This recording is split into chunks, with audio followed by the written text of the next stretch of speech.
Chinese President Xi Jinping is harking China back to the Maoist era. Undoing the efforts of his immediate predecessors, Xi is destroying China's private sector, including some of the biggest tech firms in the communist nation like Alibaba and Tencent.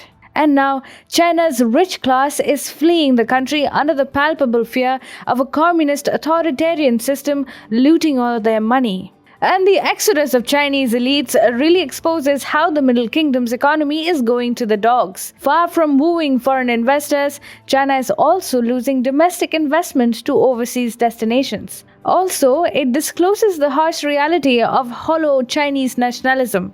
China's rich class is known for its loud display of patriotism, but when push comes to shove, they simply run away.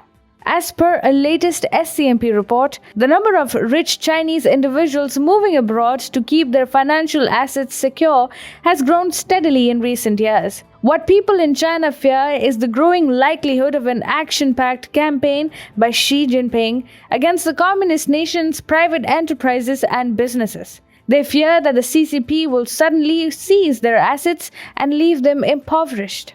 This sense of fear in China's rich businessmen must have only gotten aggravated in recent months. Xi Jinping has been cracking down on the rich relentlessly. Over the past few months, he has targeted several rich men, including Alibaba founder Jack Ma, agricultural entrepreneur Sun Dao, and Tencent. Xi's vindictive actions often serve as a warning to China's elites.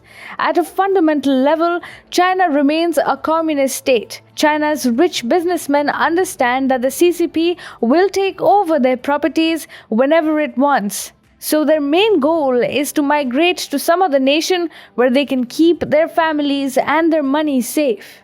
Ken Liu, a Zhejiang-based senior executive of a foreign trading firm, has been quoted by SCMP as saying, "All of a sudden, policies could change in any sector: fintech, financing, energy, and entrepreneurship. And we private companies that might be forced to make adjustments." Ken added, "It requires us to rethink the risks in the future for what we own and how to protect it." Bill Liu, a Chinese emigrant agent, also said, "Many rich Chinese now want citizenship anywhere in the world that could enable them to rapidly move and hold their assets and cash flow." China's rich businessmen are particularly afraid because they remain fake patriots. Afraid of the CCP's vindictive character, they did pledge loyalty to the Communist Party. Some of them even promised to contribute all their assets to the CCP. Yet, some others even went as far as bad-mouthing Western and other free world countries. However, when it comes to giving up their assets for the Chinese Communist cause, China's elites simply back off and start migrating to safer destinations. The consequences of the Chinese businessmen's flight out of the communist nation are going to be harsh. They are going to ruin Xi's desperate plans of bringing in foreign investments by falsely propagating that he has controlled the coronavirus outbreak apart from reviving the Chinese economy. Far from overseas investors parking their money in the Chinese market,